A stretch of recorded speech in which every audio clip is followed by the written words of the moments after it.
Olá, boa noite. Vamos dando continuidade ao estudo do livro O Evangelho segundo o Espiritismo. Estudo que estamos realizando todas as quintas-feiras, às 20 horas, através da página do Facebook da Casa Assistencial Espírita Allan Kardec, cidade de Bebedouro, São Paulo.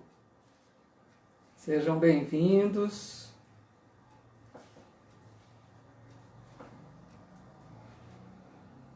Pessoal aí chegando.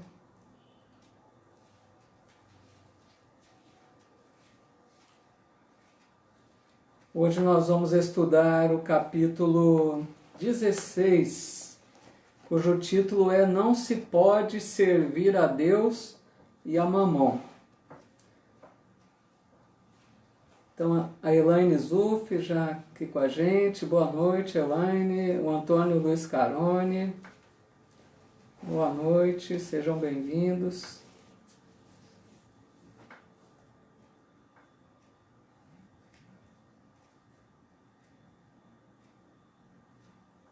Mais algumas pessoas que já entraram também.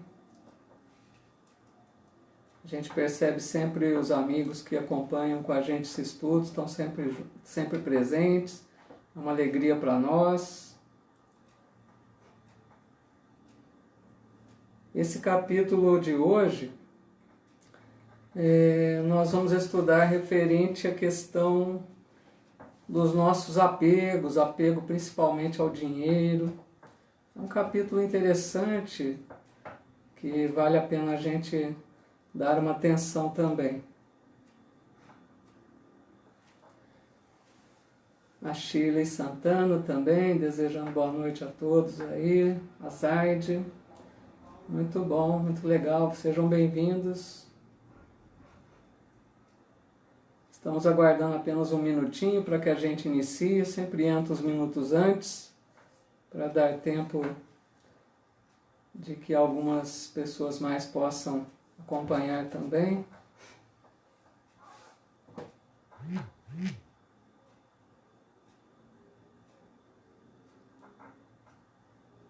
Elaine Munhoz também entrando, está sempre junto com a gente nesse estudo.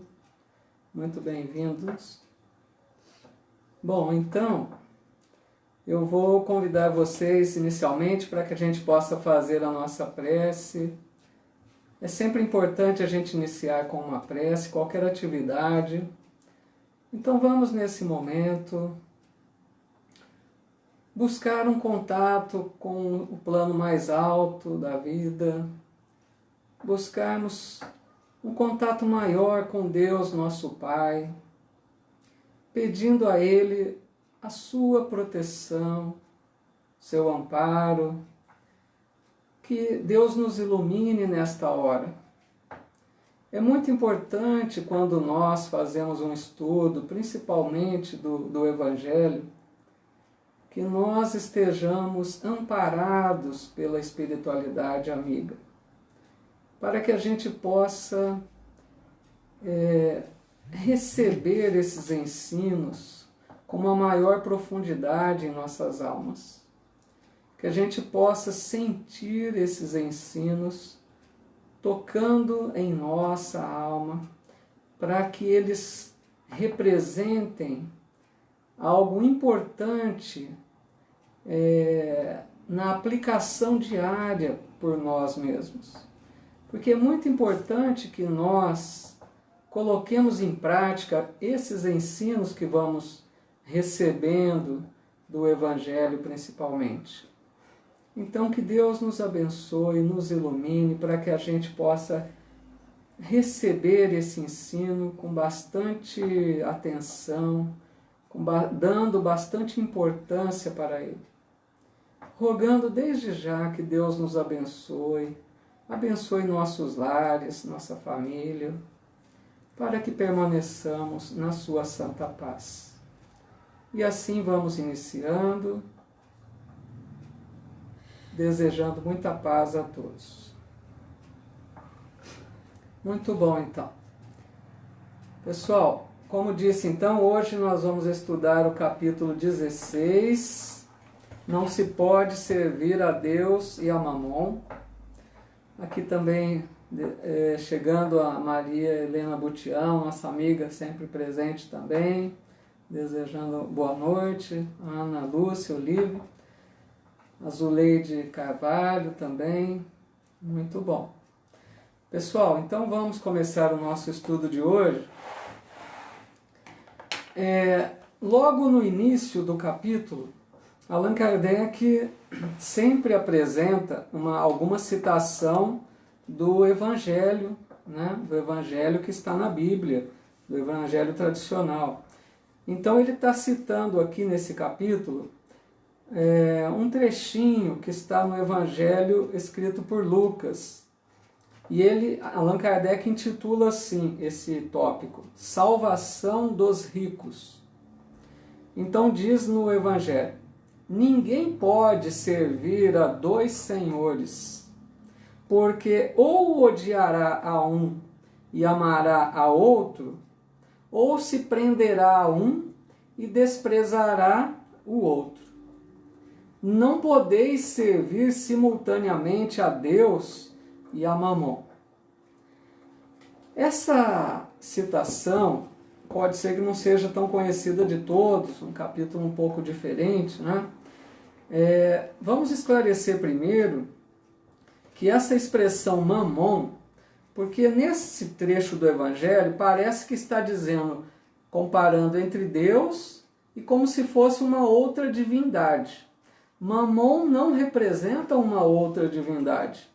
Aqui no caso, Mamon era uma palavra que era utilizada, que se referia basicamente à riqueza. Uma palavra que denotava aquela cobiça, aquele apego ao dinheiro. Então, é essa questão que está sendo colocada. Não se pode servir a Deus e ao apego ao dinheiro ao mesmo tempo. Ou você serve um ou serve ao outro. É nesse sentido. Então, o que nós vamos ver nesse capítulo, basicamente, é essa questão do apego excessivo ao dinheiro, que é costume não só aqueles que têm bastante poder financeiro, né, como também os que têm menos, muitas vezes são bem apegados também. Então vamos ver alguns exemplos que Allan Kardec apresenta aqui nesse capítulo.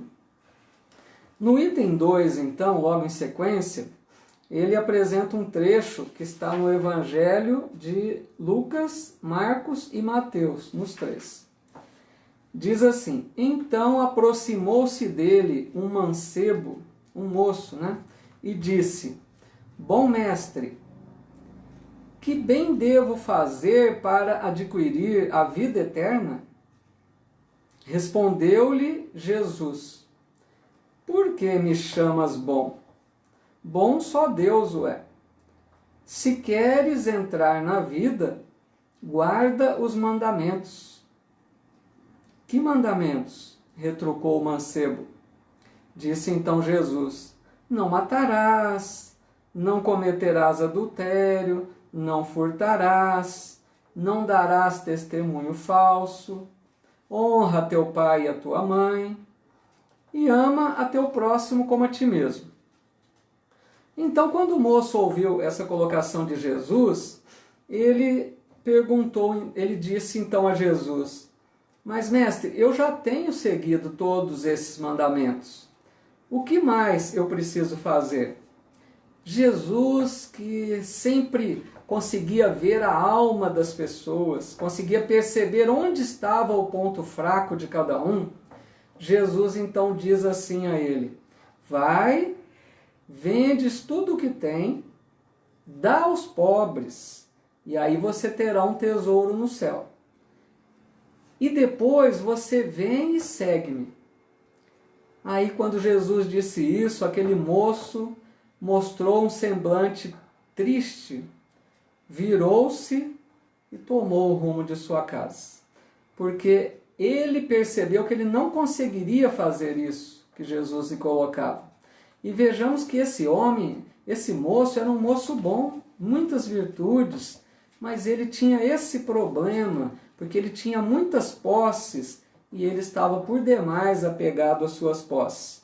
Então Jesus diz aos discípulos que ali estavam aquela frase que é bem conhecida de todos nós, quando ele diz assim: é mais fácil passar um camelo pelo buraco de uma agulha do que um rico entrar no reino dos céus. Nós vamos falar um pouquinho sobre essa questão. Então, primeiro a gente percebe, Jesus então percebeu que a dificuldade daquele moço era esse apego. Então Jesus sempre tentava mostrar, deixar ensinamentos, despertar nas pessoas onde estava o seu maior problema, para que a pessoa trabalhasse em cima daquilo. E Jesus, com essa fala, ele não quis dizer que é preciso se desfazer dos bens para ser um cristão, para segui-lo, para seguir seus exemplos. Ele disse para aquele moço dessa forma, por essa questão de mostrar a ele, deixar bem claro para aquele moço qual era o seu problema. Quanto à frase que é mais fácil passar um camelo pelo buraco de uma agulha do que um rico entrar no reino dos céus, Allan Kardec apresenta até uma nota de rodapé para explicar essa colocação, porque senão fica parecendo uma coisa absurda. E ele explica que na língua que era usada de então, nessa época, a palavra que foi traduzida como camelo, ela tinha dois significados. Um deles era o camelo como um animal que nós conhecemos. Mas o outro significado, ela representava também um cabo, uma linha mais grossa, que então Kardec diz que esse deveria ter sido o significado para ser usado nessa colocação, nessa fala de Jesus. Então ficaria assim, é mais fácil passar uma linha grossa pelo buraco de uma agulha do que um rico entrar no reino dos céus. Ou seja, não é que é impossível entrar um rico no reino dos céus, mas é que é difícil. Agora, nós vamos ver nesse capítulo por que é difícil. Então, principalmente a questão desse apego que nós já começamos a dizer, né? Só que nós percebemos que, na verdade, não quer dizer que só o rico pode ter esse apego, como já comentamos. Porque o rico, às vezes a gente vê ricos desapegados e pobres muito apegados ao dinheiro. Então a questão de ter muito ou pouco nem sempre é decisiva aí. Pessoal, só um minutinho, vou precisar pedir ajuda de novo aqui para minha esposa. Eu acabei esquecendo o cabo de novo. Obrigado, Té. Bom, continuando aqui então, nós vamos agora no item 4, que Allan Kardec apresenta um outro exemplo dessa questão de apego aí ao dinheiro, uma pessoa muito rica. Então ele chama de Jesus em casa de Zaqueu. Eu creio que ele está lá na outra saleta. Tá? Ele dá o título assim, Jesus em casa de Zaqueu. Item 4. Tendo Jesus entrado em Jericó, passava pela cidade e havia ali um homem chamado Zaqueu, chefe dos publicanos e muito rico, o qual, desejoso de ver a Jesus para conhecê-lo, não o conseguia devido à multidão, por ser ele de estatura muito baixa. Por isso correu à frente da turba e subiu a um sicômoro. O sicômoro é uma árvore, para ver enquanto Jesus tinha de passar por ali. Chegando a esse lugar, Jesus dirigiu para o alto o seu olhar e, vendo Zaqueu, disse a ele: Zaqueu, dá-te pressa em descer, porquanto preciso que me hospedes hoje em tua casa. Zaqueu desceu imediatamente e o recebeu jubiloso. Vendo isso, todos murmuravam a dizer: ele foi hospedar-se em casa de um homem de má vida. Esse é então o trecho aí do Evangelho que fala sobre Zaqueu, né? Obrigado. Então vamos observar alguns detalhes nessa descrição aí do Evangelho. Zaqueu era chefe dos publicanos. Publicano era aquela pessoa que cobrava aqueles impostos altíssimos para o Império Romano, e eles eram pessoas mal vistas pela população, que se sentia explorada com aquelas cobranças pesadas de impostos. Então o publicano era alguém que muito mal visto. E esse Zaqueu, então, era um desses. E era chefe ainda dos publicanos. E ele era muito rico. Então, só que veja bem, Zaqueu teve um grande interesse, ele ouviu falar de Jesus e ele queria falar com Jesus, ele queria ficar próximo de Jesus, ouvir seus ensinamentos. Ele teve esse interesse. Então, olha que legal, Zaqueu teve uma atitude de subir na árvore para ser visto, para Jesus percebesse a sua presença. Esse é um grande exemplo para nós já, porque ele correu atrás. Se Zaqueu não tivesse subido na árvore, possivelmente Jesus não teria percebido e não teria ido à sua casa. Então vejam como é importante a gente ter postura ativa em frente às situações para resolver o nosso problema, correr atrás de solução. Não ficarmos esperando de braços cruzados. Uma outra questão, eu fiquei imaginando, vocês já pensaram o que seria Jesus visitando a casa de Zaqueu? Já pensou ter a presença de Jesus no seu lar? Que coisa maravilhosa deve ter sido isso, né? Então, quando Jesus vai à casa de Zaqueu, ele aproveitou aquele momento. Isso é importante, porque Jesus passou por várias pessoas que nem todos se transformaram a tal ponto. Mas Zaqueu foi um daqueles que mudou radicalmente a sua vida. Ele naquela hora ali diante de Jesus, ele disse que estava tão desejoso de modificar sua vida, que ele prometeu ao mestre que daria metade dos seus bens aos pobres, e que ele restituiria 4 vezes aqueles que por acaso foram lesados por ele, foram de alguma forma prejudicados por ele. Então, nessa hora, Jesus disse para ele que aquela casa havia recebido a salvação. Quer dizer, Jesus sentiu que Zaqueu recebeu aquela presença divina com a devida importância e dali para frente transformou realmente a sua vida. Foi um momento decisivo na vida de Zaqueu. Uma outra, nós vamos agora no próximo item, que é o item número 7. Se alguém de vocês, pessoal, tiver, sempre falo isso, alguma pergunta, alguma dúvida sobre algum texto que está sendo comentado, ou algum comentário que possa acrescentar, podem deixar o registro de vocês, que é sempre bem-vindo. Nós vamos agora no item 7, que ele fala, Allan Kardec intitula Utilidade providencial da riqueza, provas da riqueza e da miséria. Então ele diz assim, isso é um comentário de Allan Kardec. Se a riqueza houvesse de constituir obstáculo absoluto à salvação dos que a possuem, conforme se poderia inferir de certas palavras de Jesus, interpretadas segundo a letra e não segundo o Espírito, Deus que a concede teria posto nas mãos de alguns um instrumento de perdição, sem apelação nenhuma, ideia que repugna a razão. Então, um comentário bem coerente de Allan Kardec nesse sentido, porque vejam bem, imagina que o espírito vai reencarnar.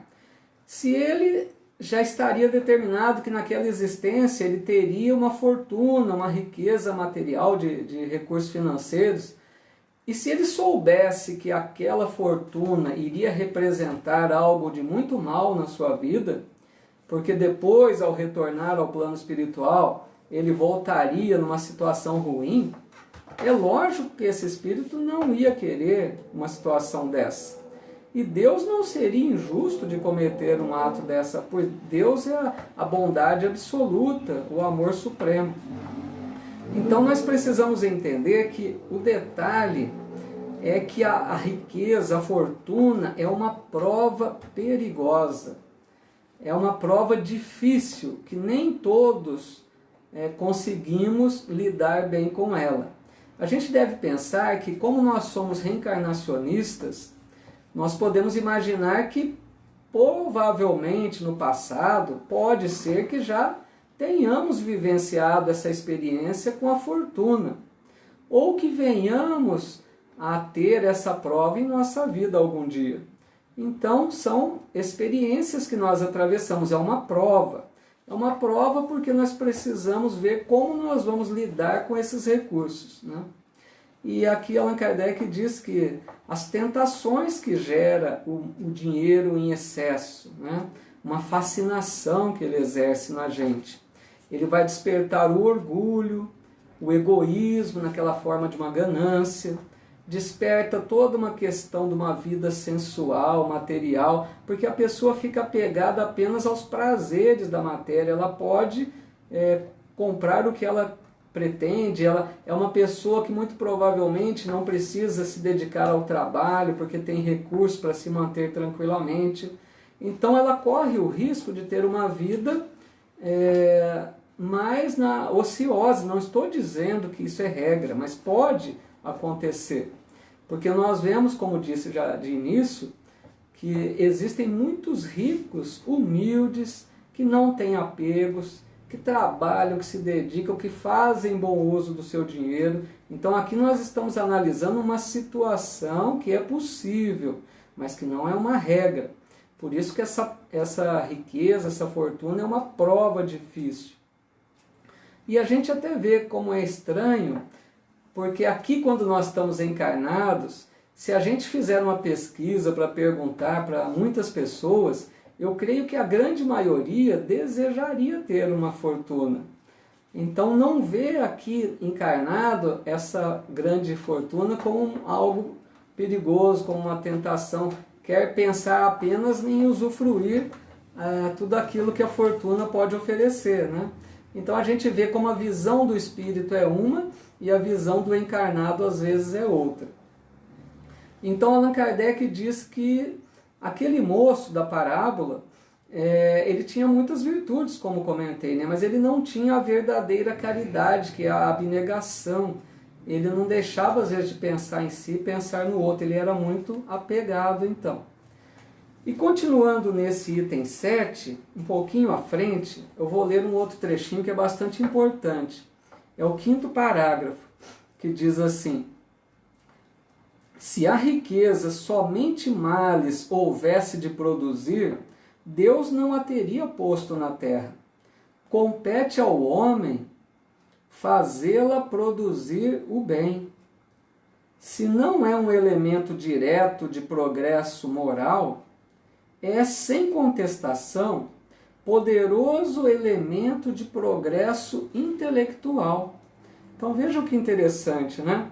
O dinheiro, na verdade, ele é neutro. A gente não pode dizer que o dinheiro é bom ou o dinheiro é ruim. Depende do uso que nós fazemos dele.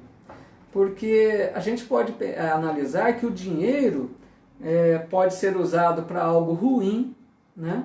Como produzir uma situação que leva prejuízo às pessoas, destruir vidas, como ele pode também, ao contrário, né, servir para investir projetos para descobrir uma vacina, como por exemplo estamos tão precisando na atualidade, constrói-se hospitais, o dinheiro pode ser usado de forma maravilhosa.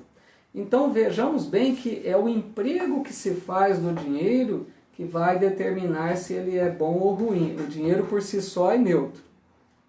Então, como ele diz aqui, compete ao homem produzir o bem com essa fortuna que está em suas mãos. Então essa pessoa que tem uma fortuna, que está vivendo com essa prova da riqueza material, essa pessoa tem grande responsabilidade em saber como ela vai usar esse dinheiro. Não é também para se desfazer aleatoriamente, é para que ela faça bom uso, é lógico, em seu proveito, mas que não se feche apenas em si mesmo. Pode gerar bons empregos, pode ajudar a auxiliar, né, de outras formas. Então, essa fortuna, às vezes, é concentrada em algumas mãos para que possa produzir bons frutos. E todos vamos prestar contas se um dia estivermos com essa prova, né? Qual o uso que nós fizemos desse dinheiro. E como diz aqui, pode gerar progresso intelectual, né? Como é necessário, às vezes, um investimento grande nas descobertas científicas, no progresso tecnológico, para gerar melhores condições de vida. Então, é necessária a concentração de uma fortuna. Não é à toa que Deus fez que isso acontecesse dessa forma. Porque grandes fortunas geram grandes situações muito favoráveis à sociedade, apesar de muitas vezes ser mal empregado, né? Agora nós vamos ver o item número 9. No item 9, já estamos na parte das instruções dos Espíritos. E Allan Kardec apresenta uma mensagem do Espírito Pascal, que ele intitula A Verdadeira Propriedade. Diz assim então: o homem só possui em plena propriedade aquilo que lhe é dado levar deste mundo.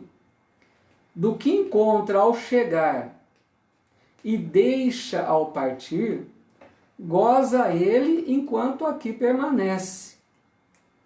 Forçado, porém, que é a abandonar tudo isso, não tem das suas riquezas a posse real, mas simplesmente o usufruto. Então é uma coisa bastante interessante essa, né? Porque geralmente a gente diz assim, eu sou proprietário desse ou daquele bem. A gente fala, né, bastante ênfase que é minha, é meu, é uma minha propriedade. E aqui está muito bem analisado por esse espírito, que nós, na verdade, não somos donos legítimos, porque nós não podemos levar isso conosco sempre. Se nós somos espíritos, estamos algum tempo encarnados, algum tempo desencarnados, quer dizer, o que é nosso mesmo é aquilo que está conosco quando encarnado e quando desencarnados. Então, o que nós levamos como posse legítima são aqueles de uso da alma, os bens da alma, inteligência, as virtudes, as qualidades morais. Isso é posse nossa e é muito importante porque isso nós não vamos perder.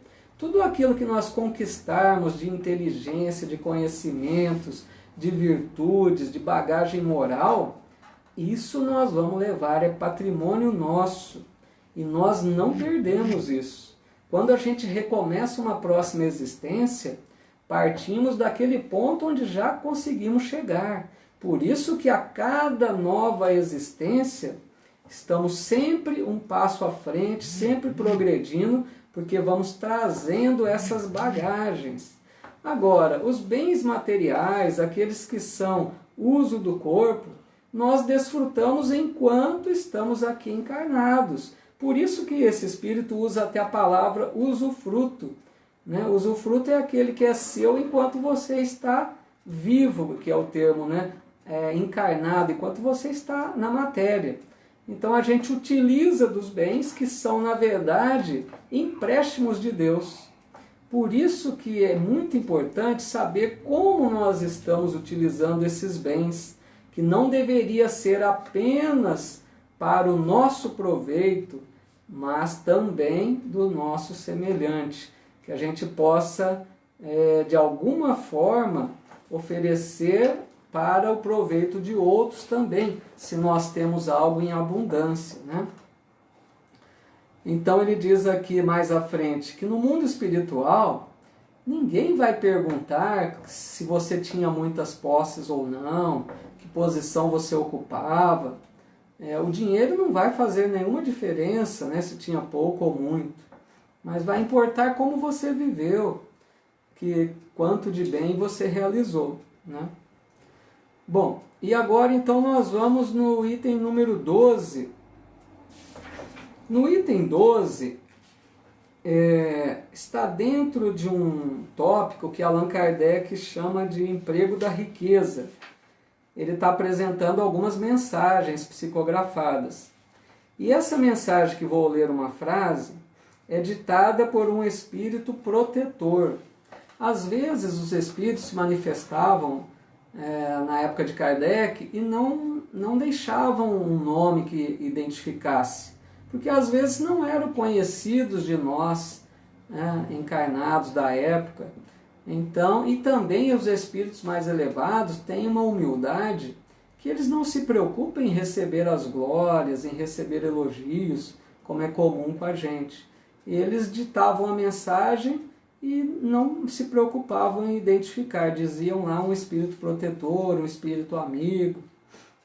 Então ele diz assim: quando considero a brevidade da vida, dolorosamente me impressiona a incessante preocupação de que é para vós objeto o bem-estar material, ao passo que tão pouca importância dais ao vosso aperfeiçoamento moral, a que pouco ou nenhum tempo consagrais e que, no entanto, é o que importa para a eternidade.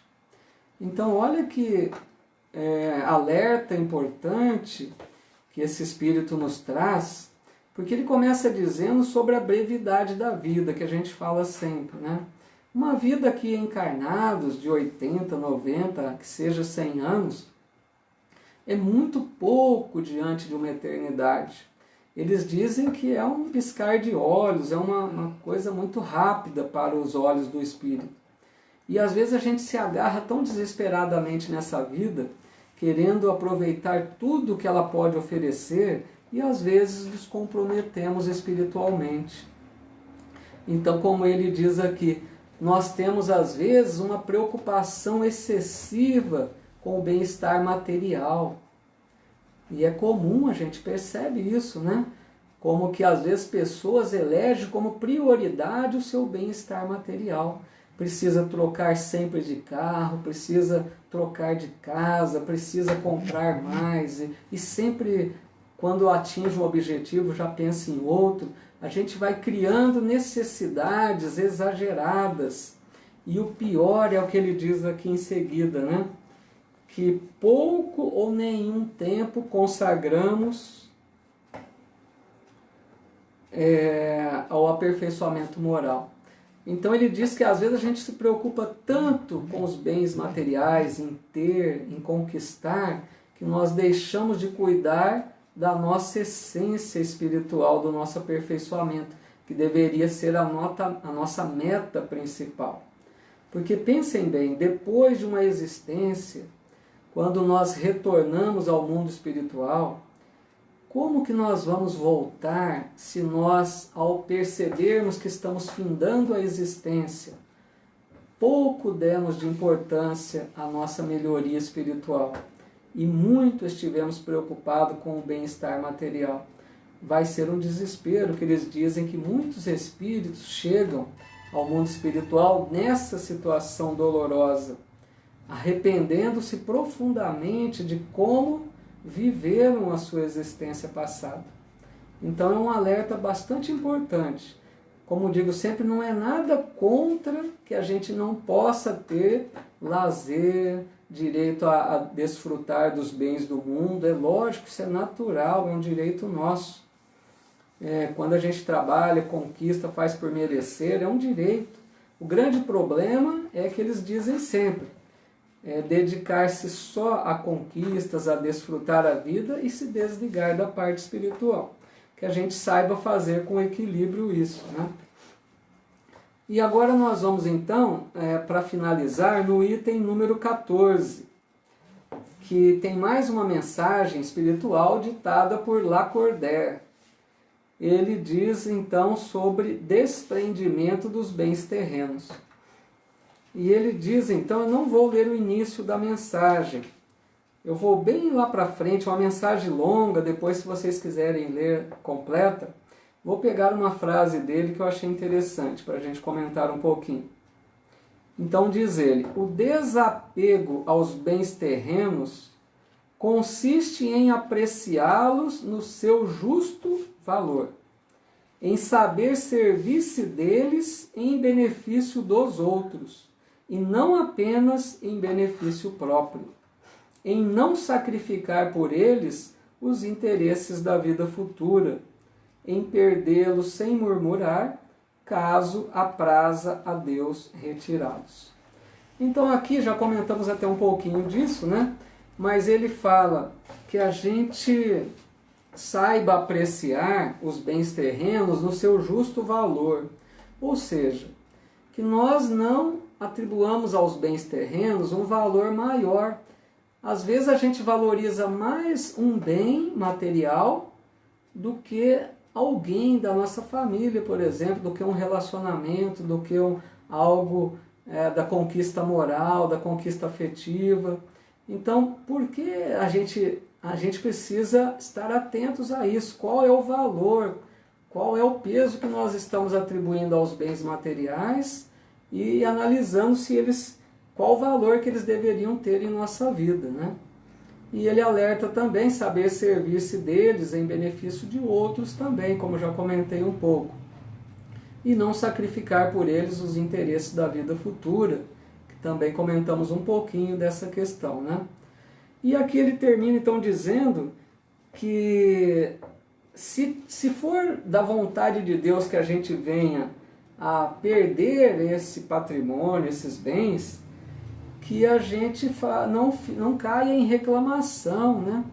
Porque nós já percebemos que às vezes pessoas muito ricas, de um momento para outro, perde toda aquela fortuna, passa de uma situação completamente diferente. Então nós não sabemos se teremos aquela fortuna por toda a existência, se estivermos nessa prova, de repente, em uma existência. Então às vezes pode ser que Deus julgue necessário retirar essa situação daquela pessoa. E como que ele vai enfrentar essa perda de repente? Né? Pode ser que a pessoa se revolte, caia em uma profunda reclamação, um profundo desespero, porque atribui um valor muito grande a isso. Bom, assim então, nós vamos concluindo esse estudo desse capítulo 16 então. Na próxima semana, nós vamos já para o capítulo 17, creio que já passamos da metade do livro, né? Está bem avançado aí. Nós vamos estudar o capítulo Sede Perfeitos. É um capítulo muito interessante. Eu não sei nem se vai ser possível falarmos sobre ele em um estudo apenas nesse tempo que a gente reserva, porque é um capítulo que tem muitas lições importantes, mas na hora certa a gente vê, se for o caso, fazemos o estudo dele em 2 vezes. Bom, então, antes que a gente faça a nossa prece de encerramento, como a gente tem lembrado, se alguém quiser pegar a sua água para deixar pedir a Deus que algum bom amigo espiritual possa fluidificar essa água, então aproveite esse tempinho. Vamos dar uma olhadinha aqui só no pessoal. Então, a gente percebe muitos amigos aqui conosco, fico muito feliz. Sérgio Gombio também está sempre presente. Maria Antônia Casadei, boa noite. Neuza Beleze. Miguel Arruda Rodrigues também aqui, um grande amigo. A Vera Luzia, sempre presente, né, da Casa Espírita. A Érica Duarte, a Ana Lúcia Olive Matos, a Lourdes também, a irmã da T, sempre junto aqui, legal. Lauri Moreno, Flávia Campos, Tony Sueli Pedrosa, Paulo Maleba, um grande abraço, Paulo. Sônia Fávero, minha prima. Então, pessoal, agradeço muito a companhia de vocês. É muito importante para a gente ter esse bom ânimo de continuar esse estudo, percebendo o interesse de vocês em compartilhar conosco. a Leonor Baraldi também, desejando boa noite a todos aí. Então vamos agora fazer a nossa oração final. Eu convido a vocês que nesse momento a gente possa manter um pensamento bastante elevado, buscando uma sintonia mais alta, um pensamento de gratidão a Deus, nosso Pai, que é o Pai infinitamente amoroso. Nós precisamos manter sempre esse pensamento conosco. Deus nos ama imensamente. Deus nos ama a todos, indistintamente, incondicionalmente. E Deus jamais iria deixar que seus filhos tivessem que sofrer desnecessariamente. Esse é um pensamento que nós precisamos manter sempre conosco. Deus não ia descuidar e deixarmos que sofrêssemos desnecessariamente. Deus nos ama. Se nós enfrentamos momentos de dor, momentos de dificuldade na nossa vida, são necessários. Se não foram decorrentes da nossa negligência, porque muitas vezes nós sofremos desnecessariamente. Nós sofremos muitas vezes pelas nossas atitudes infelizes, que buscamos a dor por nossa própria vontade. Mas quando surgem aqueles problemas que nós não fizemos nada que justificasse a presença deles em nossas vidas, tenhamos a certeza de que tudo isso representa, no fundo, uma grande bênção de Deus. Porque muitas vezes é necessária a presença da dor na nossa vida para nos despertar, para nos reconduzir ao caminho do progresso espiritual. Muitas vezes nós somos aqueles filhos rebeldes, que nós tomamos caminhos que nos levam a sofrer, caminhos que vamos distanciando de Deus. E como Ele nos ama, Ele às vezes utiliza de recursos que são através da dor, muitas vezes. Como esse momento difícil que passamos, que é uma prova coletiva da humanidade, mas Deus está plenamente consciente de tudo isso que está acontecendo. Não nos esqueçamos disso.